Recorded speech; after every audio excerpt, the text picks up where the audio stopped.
The election is coming this Thursday. So the question is, who should you vote for as a property investor in the UK? Now, we're going to be going through the policies and we're going to be debating it. At the moment, we're actually thinking different parties. But by the end of this podcast, we're going to let you know who we're going to vote for and we're going to decide on it. It's going to all happen live on this podcast. So I'm here with James.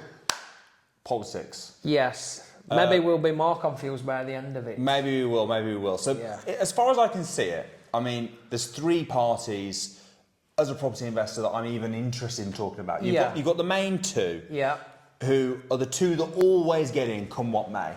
And I've personally never voted for a party that isn't in those main two, just because I've always thought, what's the point?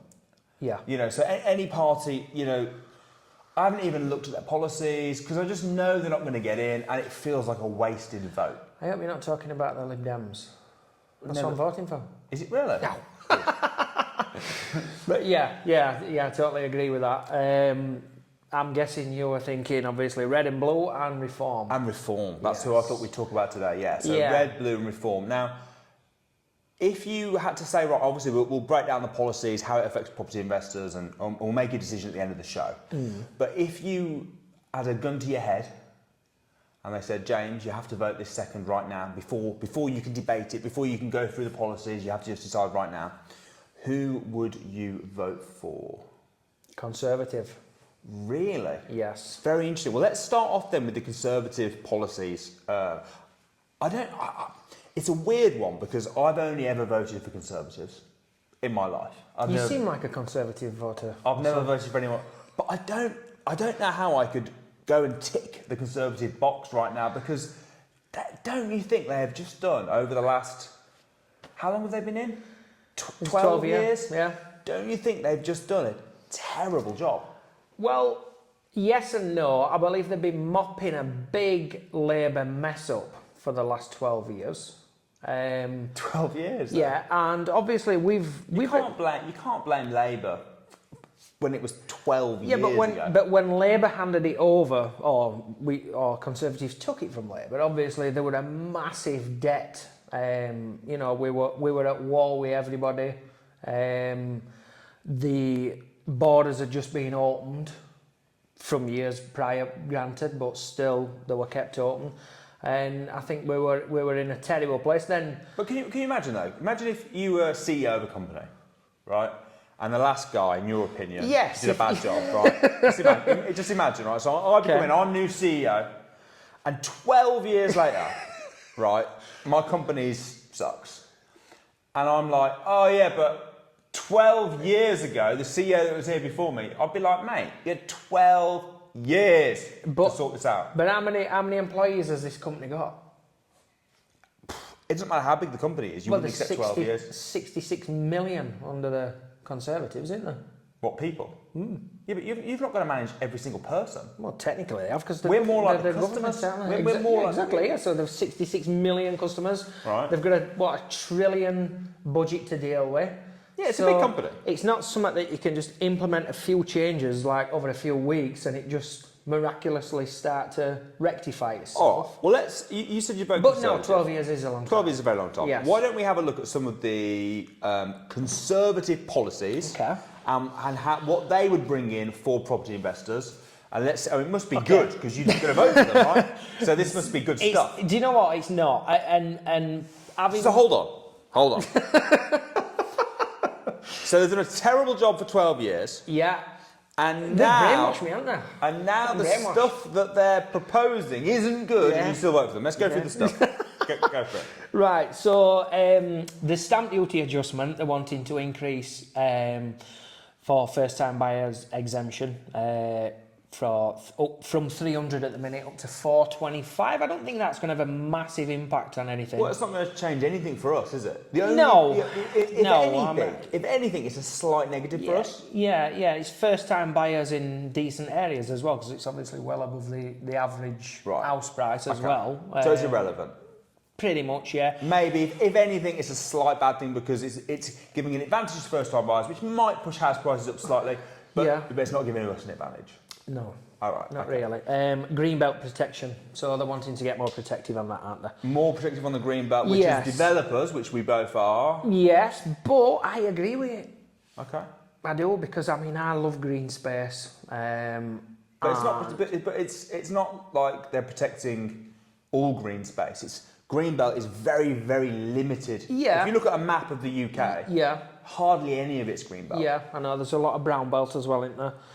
But well, just greenfield sites, right? Yeah. So greenbelt is literally just the belt around big cities like London and the Midlands and stuff. So we're talking about protecting a very small bit of land. But do you not think that it should be protected?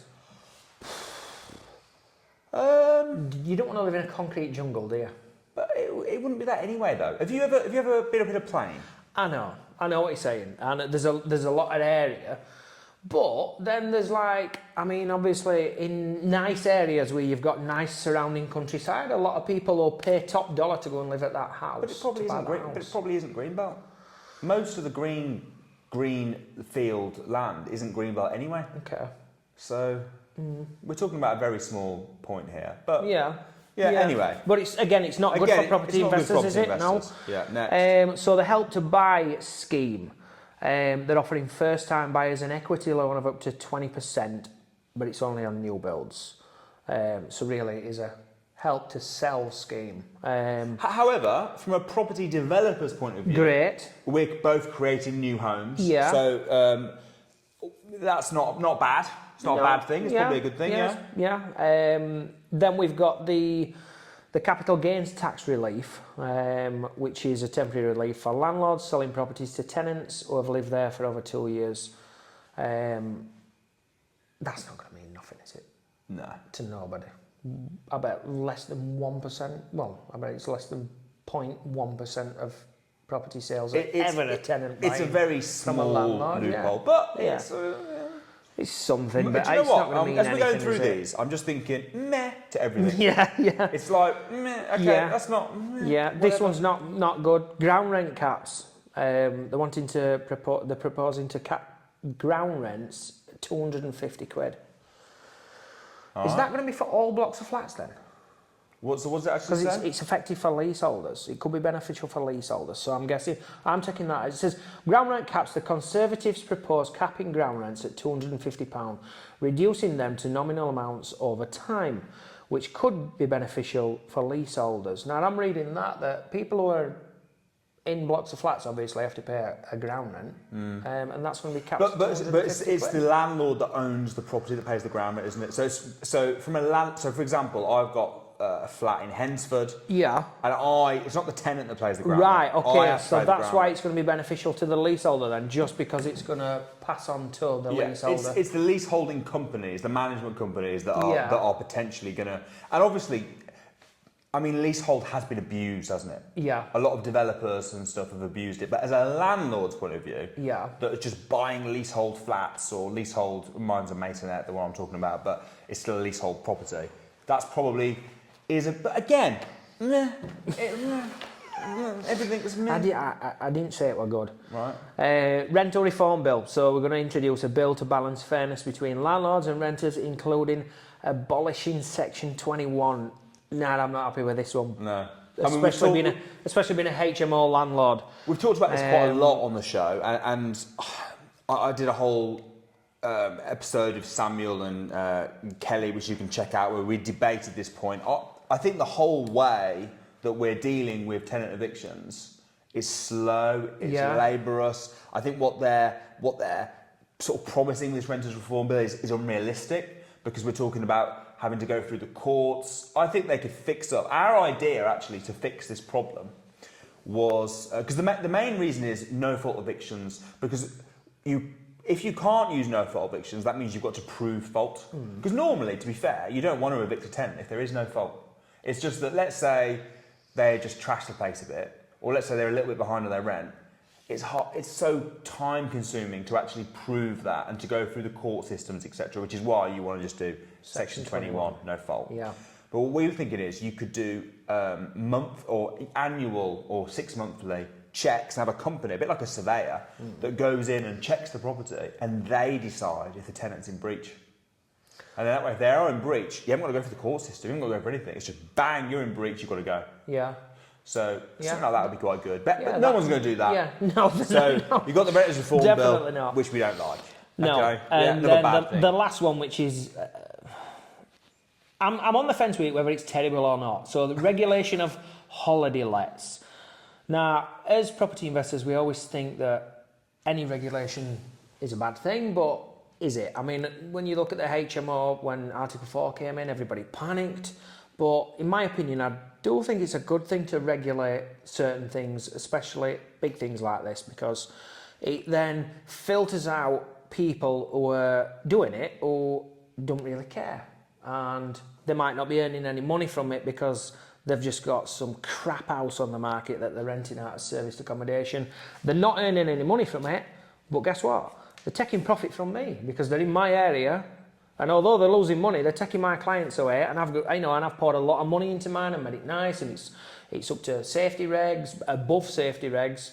So I think it's a good thing bringing in regulation of holiday lets. I don't agree. No? I don't like... I mean, I actually don't think the regulation that they're proposing is that bad, first of all. It's going to be like a C5, isn't it? I don't think it's horrendous. However, I believe in a free market, and I think that if you're a bad holiday let, especially holiday lets, right? If you're providing crappy accommodation, guess what? You're going to get crappy reviews.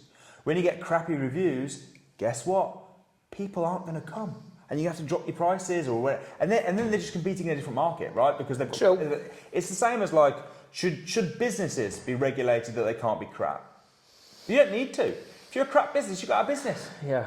Simple, right? The marketplace decides whether you deserve to stay in business or not. Yeah, right? true. Especially nowadays with social media, Trustpilot. You can't just be rubbish and get away with it long term. Okay, so... scenario, somebody rents out their garden shed on serviced accommodation, which currently there's not really stopping you to do that. No. A family go into that garden shed, and it's winter, there's a log burning in there, they've not had any ETAS certificate on it, it sets on fire. Okay, yeah. That's a bit different from what But then where's the line? Because if we're either going to regulate it or we don't. Yeah, okay. I think regulation for safety stuff is a little bit different from just regulation as in, what I'm more talking about is, we don't want any more service accommodations. What they're actually talking about is you got to get a license. Numbers. And you've got to, it's going to be a numbers game, isn't it? Yeah. So and they're worried about it competing with hotels. But I don't think that that's an issue, because I think if the hotel isn't providing as good a service as you, then what they're going to have to do, they're going to have to either provide a better service or change their price. So I think the more competition, the better, from the point of view of creating the best product for the customer. The reason that we're so progressive, the reason why we're always improving is because there's competition. Yeah. If there's no competition, there's no need to improve. Mm-hmm. If there's only a limited number of service accommodations, then what does that encourage? Well, I've got the service accommodation, I can do whatever I want, people are still going to need to come and book. Do you know what I mean? I think more competition, the better. Yeah. However, if it was on safety and if that's a real issue, if there are situations occurring where families are burning alive in the garden shed at the bottom of the garden, right? If that's really happening... This is worst case. Worst case, then fair, I agree that shouldn't happen and we need to stop that. Yeah. I don't think that's the reason for the regulation. And that's my point. Yeah. However, I also thought the regulation was inevitable at some point. And the actual regulation, I don't think it's that bad. You've got grandfather rights already. Well, yeah. There'll be an Article 5. They're already talking about... It will just be Article 4 still. It will just be a different type of Article 4. Well, they're on about bringing a C5 classification in for them, aren't they? So I think if they do that, it'll be then some sort of Article 5. But C5 is it? I can't remember. Yeah. Anyway. I get it to a point, because I mean, if somebody created a serviced accommodation outside of my house and it then just turned into Party Central, I'd be upset. But then I've got a serviced accommodation in the town centre, and there's people that live what about beside it. What about if someone moved in next to you that was Party Central? What about if you had someone move in that's just a crap neighbour? Oh, that's why I live in a detached, Russell. Well, there you go. So that can Yeah. happen anyway. Yeah, couldn't it? yeah, You can't yeah. rule out dickheads. Yeah, no. You can't say, oh, no dickheads allowed in this country. I know. I do think regulation can be a good thing, though. Really? I'm so anti-regulation. Yeah. Let the market decide. Yeah, but looking at it from like my HMO point of view, if another 3 or 4 landlords were just allowed to set HMOs up, even if they were crap, I'm probably going to lose a couple of tenants, or I'm going to have to lower my prices slightly because they've got these crap HMOs, low price, and then when you look at mine, really nice, like, whoa, that's Yeah, but a do you know high what price. happened? Do you know what happened? You won't have too many HMOs, because what will happen is there won't be a need for HMOs anymore. Because they'll just be like, well, we don't need any more HMOs. So then they'll be empty. So then someone will have to leave. And the marketplace will decide what it needs. Yeah, okay. I think. Anyway, I don't want to dwell too long on it. Right. Because basically, the Conservatives' plan, manifesto for property Sucks. investors, it's a load of crap, isn't it? It is, yeah. All right, you'd vote for them because you're nuts. Let's look at Labour's next then and see. So, the Labour Party proposals. First one, shocker, they're going to build 1.5 million new homes over the next 5 years. All right, that's good. They're not. Yeah, but There's a you know what, housing though? target every year that we Yeah. fail to meet. You know what though? If we look at the manifestos, and if our attitude is, are they actually going to deliver on these points? I bet you if we went through the history of when we voted and when a new party's got in, if we looked at the manifestos, it'd be very interesting to do this actually. What percentage of the manifestos, or when we Very low. it will be very Let low. me tell you this. Did you realise, you know when Donald Trump got in? Yeah, there's And still no wall, is there? Well, do you know how much of the wall actually got built? None. 15 mile. All right, so And I mean, America's a big place, so 15 miles nothing. But you know, I've he driven. screamed and shouted about Yeah. this wall he were going to build, and it's not even a wall; it's just a fence. So if Donald Trump, a man so fierce, can't make changes when he gets into power, what hope have we got with Keir Starmer? A man who doesn't even know what he's going to do himself. well, he does. This is what he's saying he's going to do. How long has it taken him to get this manifesto out, though? In the last 5 years, or well, a few years, he's been debating Rishi Sunak. I've not heard him once tell me anything he's going to do. He's just slated Conservatives and anything they do. Because they're an easy target. Exactly. They are an easy target. I mean, he's got all these voters behind him, and he's like, let's make change. And if you ask these voters, so what is he going to actually do when he gets in power? Well, we haven't thought of that yet. But now his manifesto's come out. And from a property investor point of view, great. But I think from everything else, nah. I don't think any public spending and anything's going to change much from what we've already got with Conservatives. I don't think we'll even Let me see a ask you a question. 5% fluctuation in Let me ask anything. you a question. What are you? What am I? Yeah. Conservative. No. Not what party you are. What's your job? What's your profession? What do you do? I am a property investor. You're a property investor, right? Yeah. So when we're looking at this, hopefully everyone watching it is also a property investor, or at least an aspiring property investor. Yeah. So we're looking for. Then vote Labour, 100%. So we're looking for how it's going to. When you vote, you look at how it's going to affect you, right? How does the public spending affect you? In every way. Go on, explain. When I get on a train and it's late, that's because not enough money's being pumped into the transport. But aren't they going to spend more on that sort of stuff? Well, they say they are. But the budget. Traditionally they do, don't When they? does the budget come out? Is it September? But traditionally, Labour are more lavish on things like the NHS. There's Conservatives that are trying to be tighten their belt, is it not? Yeah. So actually, if More anything, austerity. the only thing that it might affect you with is that obviously every time they print money in order to pay for all this stuff, it weakens the price of the pound and inflation, right? So that so potentially could affect you that way if you think they're wasting money on stuff. But I'm getting to the point. You look at what we're doing right now. It's not working, is it? So I appreciate what you're saying, but we've got to look at the property things and how it's going to affect us, because that's going to affect you way more than how much they spend on the NHS. Yeah. Flip side, With your private health I'm already being successful in the market, in the government that we've got today. But here's the crucial thing is, and this is what we teach, you create your own economy. It doesn't matter which party gets in. I'm not worried. I'm not saying this thinking, oh my goodness, if Conservative get in, I'm going to be poor. Yeah. Because I'm not going to be poor. Whatever happens, I'm going to make it work. Mm-hmm. But you still want to give yourself the best hand. If you're playing poker, and this is like picking your hand, isn't it? Right? It's like picking the rules that are going to make it easier. We're still going to succeed. We're still going to make it work. If Green Party got in, I don't know what they're going to do, but we'll still make it work. Inflate taxes massively. Probably, yeah. But we'll still make it work, right? And if it got too bad, we'd move somewhere else and do it, right? But you're still going to make it work. Anyway, let's go through the policies. So what was the first one? 1.6 million new homes. Now you might 1.5. 1.5. So did you say that you don't think they're going to deliver on it? No, but I don't think even if Conservatives said they were going to do it, though, they're going to deliver on it either. Nobody is. But at least they try, right? I'm trying to eat 230 grams of protein a day. Well, I'm trying to lose weight and I'm not. Right, but so it means nothing. I'm not hitting 230, but I am hitting 200.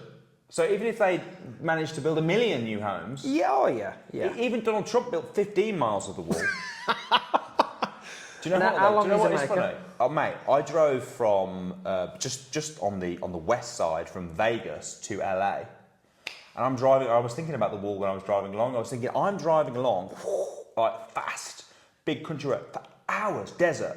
I was thinking, I'm right below me is Mexico, and how long would it take to build that wall? Like that stretch, and that's just the west coast. Imagine if it's all the way across. Well, I think at minute it's about 370 miles away or something. It's not. It's way longer. But is it longer? Oh, I don't know. Or is it? I think he replaced 350 miles first of existing fence, so you might be right, and then he built another 15 mile on top, and they've proposed another, I don't know, 400, but... I mean, maybe there's like hot spots where the Mexicans sneak in. Well, you only need a little grinder, don't you, to get through his... I don't know how... chicken wire fence. Is it just chicken wire? It's a decent fence, but it's just a fence, it's not a wall. Anyway. So... Right, next point. So 1.6 million new homes. It's good little tick. That's the best policy we've heard so far. Mandatory housing targets for local authorities. Brilliant. And reform planning policies which could streamline and develop development process. This is more like it. It is, yeah. Right, yeah. Pro-business and worker stance. So Labour's leader, Keir Starmer, emphasises wealth creation and support for both businesses and workers, challenging the notion that Labour is anti-business. Brilliant. Bollocks.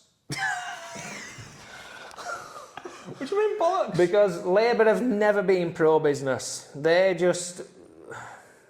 Don't you think though, that obviously you've got the right, you've got the left, other way around, but I'm doing it for the camera. Yeah. Right and left, right? So normally Conservatives are sort of over here on the middle right. Middle right, and then because Labour are sort of middle left. Don't you think that it's a bit more like this time? Don't you think that? Like, they're both trying to come into the middle. They're both more middly, aren't they? So why don't we vote Lib Dems? Because I mean, they claim to be bang in the middle, don't they? Why don't anybody vote Lib Dem? I don't know. Is it the colour that's wrong? Is it like an orangey? It's like a yellowy, goldy... It's not a nice colour, is it? No, it's not. No. I prefer red and blue. Yeah, it's quite patriotic, isn't it? Yeah. But I don't know. We've done that one. Tax policies. So, contrary to Conservative claims, Starmer assures no increase in income tax, VAT or corporation tax, maintaining the current corporate tax rate at 25%. Great. Perfect. Can't argue with that at all. No. If he follows through with it. Funding for planning departments. Labour promises additional funding for planning departments to expedite the approval process and support housing development. Brilliant. Yes, this is great. Similar to the first policy, I suppose. But another good one. Yeah. Stamp duty for foreign investors, proposing a 1% increase in stamp duty for non-UK residents. I actually like that rule as well. Yeah, I do, yeah. Because it means that it's not a very Labour-like rule, that. It's way more Conservative type rule. But it basically means it's easier for us to buy. It's like the opposite of the Conservative rule where it was benefiting first-time buyers. And Yeah. like, well, if it's benefiting them, it's probably slightly hindering us. Yeah. This is the opposite. Yeah. So I'd agree with that one, definitely. Fast-tracking brownfield sites. Labour intends to prioritise and expedite the development of previously used land, balancing this with broader housing needs. Again. Can't dispute that, really, can we? Strategic Greenbelt development. Labour will take a nuanced approach to Greenbelt land, focusing on lower quality areas for development while ensuring community benefits. Again, from a property investor developer point of view, it's all good news. I'm running out of argument. Yeah. Affordable housing initiatives. Committing to the largest increase in social and affordable housing in a generation. Labour plans to enhance planning obligations and support councils and housing associations. Now, I don't think personally, as a property investor, this would have a massive positive effect. I've got a feeling from a developer's point of view, I don't know the ins and outs of the legislation, but from the sound of it, I actually think it could be a negative. Yeah, because they already, in certain areas now, they make you build so many social housing units, don't they, for in development? Like all areas. Yeah, and it sounds to me like they're probably going to increase that, which then, the quality of the houses that you're having to build drops, the profit drops. The problem is, as a developer, if you're doing, it's normally above a certain number. So let's say it's above 10, for example. Yeah. They'll say, all right, any developments that are more than 10, and each local council will have a different number or different rules. But any development over 10, you've got to provide 25%, say, again, it could be anything, 25% have got to be affordable housing. The problem is, from a developer's point of view, that 25% of your development basically make no money. Mm-hmm. Right? All your profit's gone. Yeah. So suddenly your development of 12 properties where you're making money on all 12 means you're now only making money on 9 of them. Yeah. In some cases, it can actually be beneficial to do a smaller development to stay under the threshold. Because you've still got the same costs, you've still got the finance, you've got the bigger land. Do we know? Number of what? Does it change in each? Changes each area. Each local council will have different rules. Depends on how much affordable housing they need. Yeah. So basically, when you're looking to do a new development in an area, I actually don't think this will affect most property investors unless they drop the number so low. So, for example, if you've probably not done the scale developments yet. I'm going to look at one on Monday at 12. There you go. So then you have to start looking at it. I'm going to have to look at what the numbers are. But it might be that they drop it so low that if you're let's say you have done stuff where you're turning it into, say, 3 apartments. It might be they drop it so low that one of them's got to be affordable housing. And suddenly it starts killing deals. Yeah. So I don't like that one. No. But no, I'm not a big fan of that one. All right, that's the first conservative type, type one in there so far. All right. Then we got first-time buyer prioritisation. Labour plans to give first-time buyers priority access to new homes, countering the trend of entire developments being sold to international investors. I don't think that's a big deal for us either, because I don't think as a property developer or investor, now overseas investors might be different if they're buying blocks, but I bet you there's no one listening to this show, and I know that me and you don't, that are targeting new builds. Yeah. So I don't think that's a big deal. Yeah. Mortgage guarantee scheme introducing a permanent scheme to help first-time buyers with lower deposits secure mortgages, making home ownership more attainable. I like that. Yeah, It doesn't affect us, but it helps new people get on the market. Yeah, that's always a good thing. Yeah, there's a few bits about permitted development. Yeah, this is more sort of rumours, really. So this is there's rumours that they're going to clamp down on permitted development, but their manifesto has said no. So again, you can only go on, and we know, right? We're not naive. I know that probably most of the stuff in the Labour manifesto probably won't happen. I know that probably actually the Conservative one's so bad it probably will happen. But I know that most manifestos it doesn't normally happen. But at least you know where they're thinking and where they're aiming at. Yeah. So. All right, so Labour's looking quite good. Now, normally that's where this podcast would end, and we'd finish and we'd go, this is Conservative, this is Labour. Yeah. We might spend a couple of moments on Lib Dem very briefly and talk about the colours and why we think no one likes them. However, I did a poll on my Instagram earlier today, and I said, I'm speaking with James on the podcast later on, who would you vote for? And Labour and Conservative combined got less than 50% of the votes. So, with that being said, I thought that it would be unfair to not talk about the party that got more than 50% of the votes on their own, and that is the Reform Party. Now, I also mentioned earlier on, I would never, in the past, I've never considered voting for anyone outside of Labour and Conservative because I just thought, what's the point? It's a wasted vote. But they do seem to be building quite a lot of traction. Yes. Now, you got put off them by a Channel 4 documentary, didn't you? Yeah, I did, yeah. I called you about it, didn't I? Do you want to tell us about that first? Yeah, so there were a Channel 4 documentary and they basically went undercover, Channel 4 News, which is never a good sign. But they went into the place in Clackenham, I think, or somewhere like that, where their headquarters were.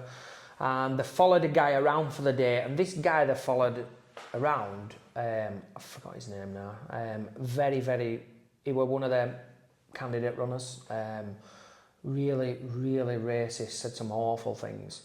Like what? I don't really want to repeat what he said. It's out there on YouTube to have a look, but... Could you give some indication? You have to say it. But he insulted Rishi Sunak. That sounds like a good thing. Oh, about his race. No, about his race. Right. He talked about lining people up who were coming in on boats on the beach and using them as target practice and some other things. Yeah. And it was... To be honest, I was kind of on fence with Conservative or Reform because I do agree with a lot of things that they say. Not all, but a lot on it. And then when I saw that, it kind of just made me think. However, you told me this, and I said to you that... You are psychic.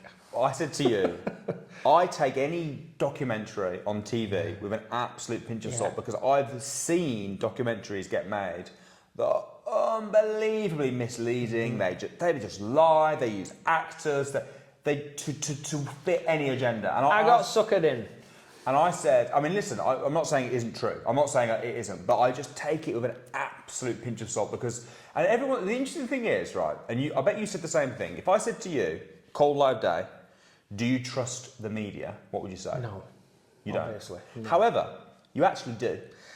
Yes. Because you watch stuff like this and you I believe did, it. And then I called you up and we're like, hang on, whoa! Yeah. So it's a tricky one. And I'm not saying it's not true, but I do take it with a pinch of salt. And since then, because Reform have come out and been like... Denied knowing this guy. Nigel himself has said they're investigating it and they think he was a paid actor. And they're suing them, aren't they?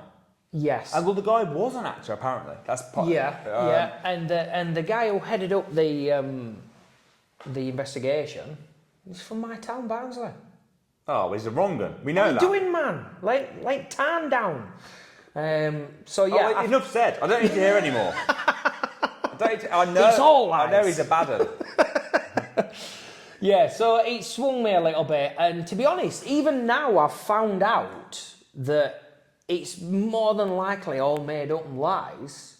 It kind of pushed me back to Conservative and I've not come back from it. So how many votes have they lost from that?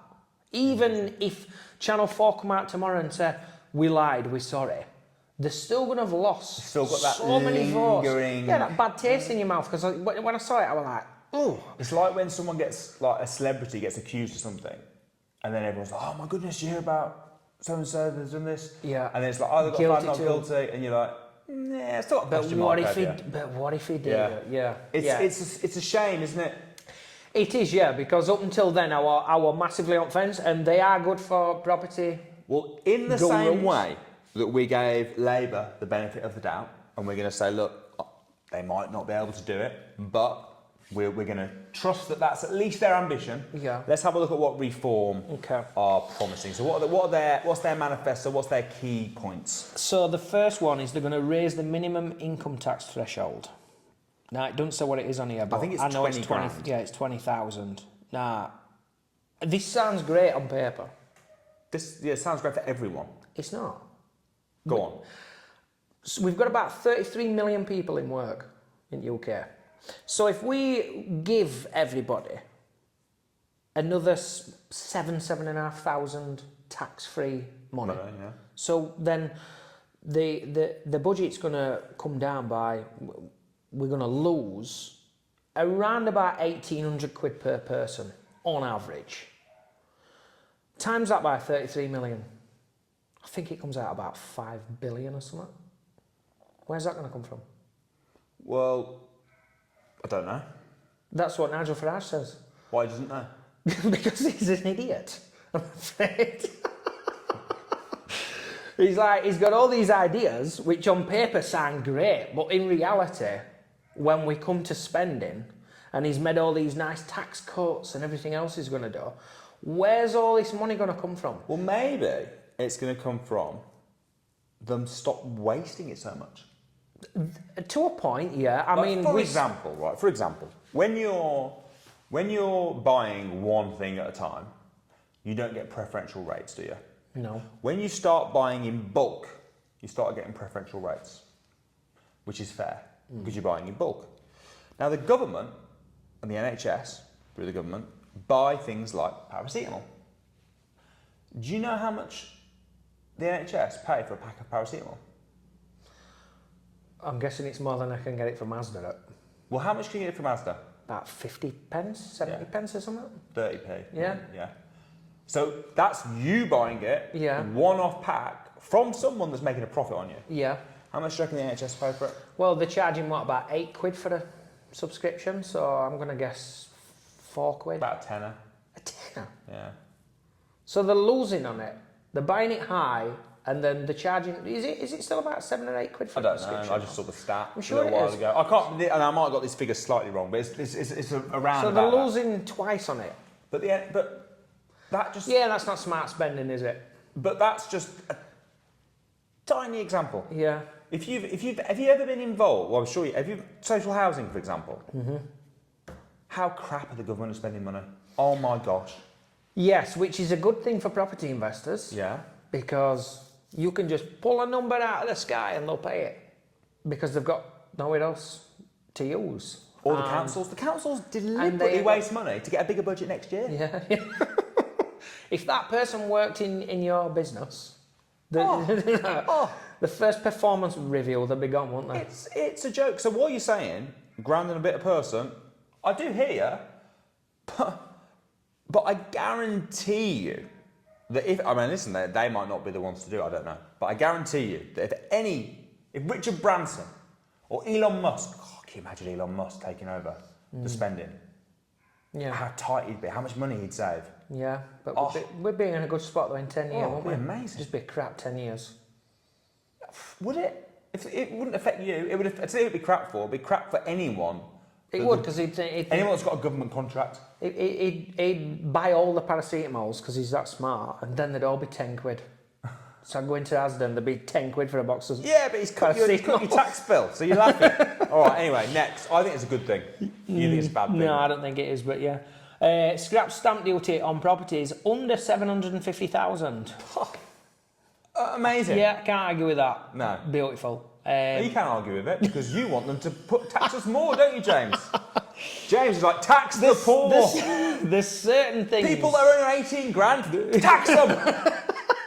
Yeah, let the stamp duty off. Let me off my stamp duty. But those poor suckers. With me $750,000 house, I don't want to pay any stamp duty. I don't want to pay stamp duty on that. But those people, that's a grand it's costing, saving that poor person.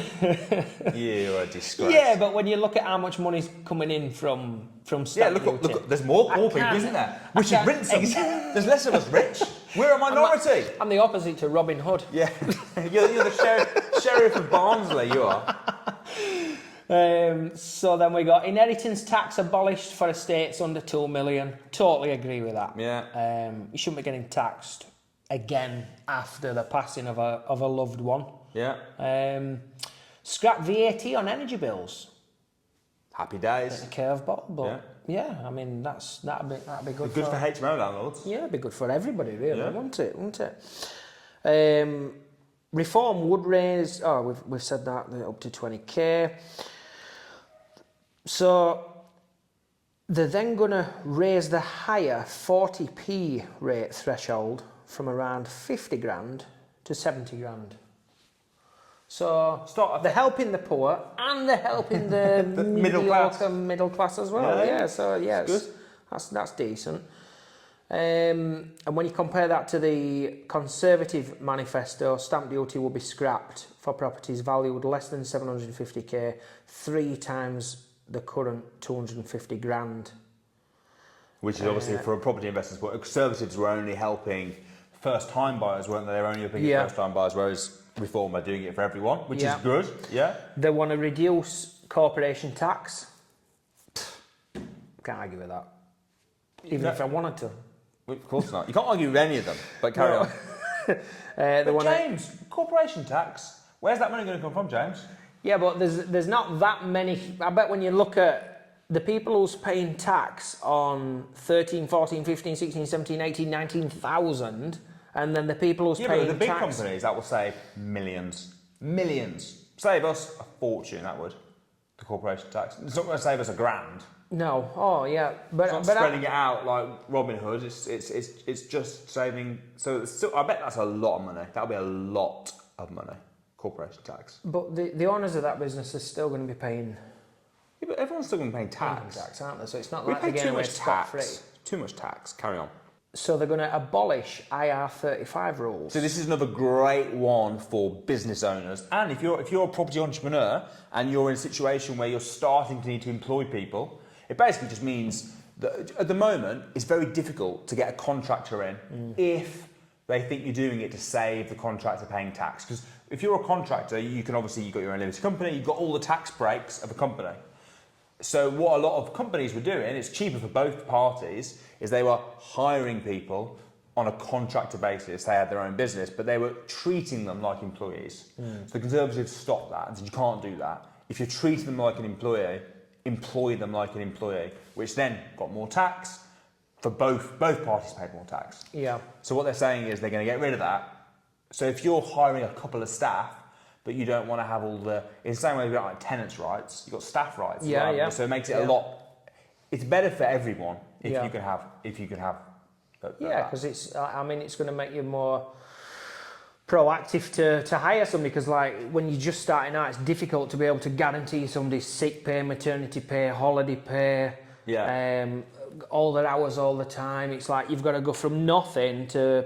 I mean, what's the minimum salary at a minute if they're on a 35-hour week? I bet.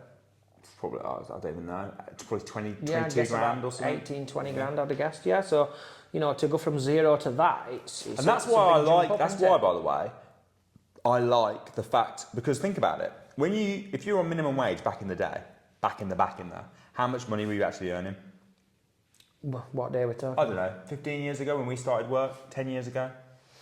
How much? Because Anna was working for Marks and Spencer's 40 hours a week. She was earning 12 grand, full-time job. And she was probably getting 9, 10 grand tax-free and then paying tax on the 2. Whereas now, the minimum wage has not moved. Sorry, the minimum wage has gone up quite a lot to 22 or whatever it is. But the tax breaks hasn't changed that much. Still similar. What they do is that's where they're actually taxing us more percentage-wise than they were back then. So raising it to 20 grand, you might go, oh well, that's ridiculous, but actually it's just putting it back in line to what it was 15 years ago. That might be slightly off. I'm only thinking this through as I'm saying it. I haven't worked it out. Yeah. But you see what I'm saying? Yeah, that's a good argument. Good. So with all that being said, then. With all that being said, 3 parties. You've got to decide. I can't believe you said the Conservatives at the start, right? I just can't believe it. They're clearly the worst of all 3 by a mile in their manifesto, and there's clear evidence they've been doing a horrendous job for 12 years. However, it's your decision. I'm not going to try and influence you in any way, but they're obviously the worst of the 3. So that leaves us with Labour and Reform and Conservative. I'll throw it in the mix for you. So everything we've said now, Reform's got the best policies, haven't they? Yeah. Clearly. Yeah. My issue with voting for Reform is it going to be enough and is it a wasted vote? But then normally I would say that. However, I think the Conservatives are so unpopular. So unpopular. It won't be a wasted vote because there's no chance they're going to get back in. It's almost a wasted vote voting Conservative. It definitely is, yeah. I don't think it matters if I voted Conservative or Reform. It's a wasted vote. I'm 99.9% sure Labour are going to get in. I don't think it's a bad thing. They've got some good things coming for us, for property investors. I'm actually not going to vote for Labour. I'm going to vote for Reform. And here's why. I actually like their policies the best. Mm. And although Labour are going to get in, I'm sure of it, I'd never like a party getting in with a massive majority, because I think if they have less, it keeps them a bit more on their toes. They haven't got quite as many people in the Houses of Parliament, etc., etc. So you were just trying to get in Keir Starmer's head with your Reform vote? Well, they genuinely have less power, don't they? If they genuinely can push less stuff through and make less radical changes if there's less of them. So I am going to vote for Reform based off the property policies. I'm not sure about everything about Reform. I'm not sure about their immigration policy, etc. I might go and do a little bit more research into that documentary and try and find out exactly where they stand on that. It does worry me a tiny bit, some of their policies, and I haven't looked into it probably quite enough outside of the property stuff. I'm all over, but the stuff outside of that, I'm not 100% sure on. Yeah. So there is a little bit of a. If I thought Reform are actually going to get in, I might be a bit more dubious. But I almost want the country to know that that's what we want. That's what we want. We want no stamp duty. Yeah. All those things that we just listed. That is what we want. Yeah. But I don't think Labour's policy is that bad either. I think Labour are definitely going to get in, and I wouldn't be devastated if, well, I think they will, so I'm not going to be devastated if Labour get in. But I don't trust Labour at all. I don't like Keir Starmer. And there's just something about voting for Labour that kind of feels like... It goes against everything. It kind of goes against, yeah. But I can't argue with their policies, and I would vote for Labour over Conservative. If it was just between those two, right now I'd vote for Labour. Yeah. Because I just think Conservatives are that poor at the moment. And I've got no faith in Rishi Sunak at all. So that's my vote. I'm going to go Reform. What are you going to go for? We'll end the show on this. This is the moment you've all been waiting for. Who will James vote for? He started with Conservative. They are obviously the worst party right now. Historically, no. But is he going to let the past and his past decisions influence his future decisions, or is he a man of change, a man of principle? We'll find out. We'll find out right now. Who are you going to go for?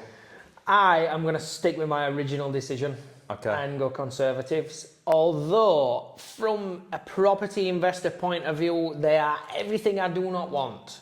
And I totally get what you're saying. It's just, I have done my research outside of the property stuff. Yeah. And for me, he's still my favourite candidate. I do like Rishi Sunak. I like a lot of stuff that he stands for. Granted, not his property stuff at all. But I think he's a good man to lead the country, especially when you put him up against Sunak. He is Sunak. Starmer. And Nigel Farage, great guy. I'd probably enjoy going out for a drink with him. Do I want him running the country? No, I don't. I don't think he's got a good business head on him. So yeah, I'm afraid I'm going to have to stick with my original vote. Well, and the cool thing is this is the interesting thing about politics as well, right? We've obviously just come to the conclusion that we disagreed on who we'd vote for, but we're still friends. It's amazing, that, isn't it? We don't have to fall out. We don't have to start slagging each other off on Facebook. No, we don't have to argue about it. We just go, I respect your opinion. Yeah, and I respect yours. There you go. Yeah. It's great, isn't it?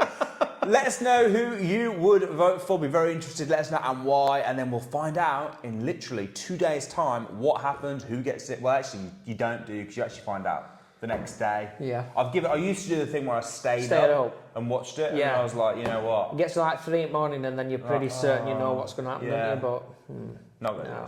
Maybe stay up for football. Oh yeah. Guys, we'll see you next week. See you later. That good? I thought that was a really good podcast. Yeah. Yeah. What did you think? Yeah, I like that one. Yeah, it felt a lot more natural.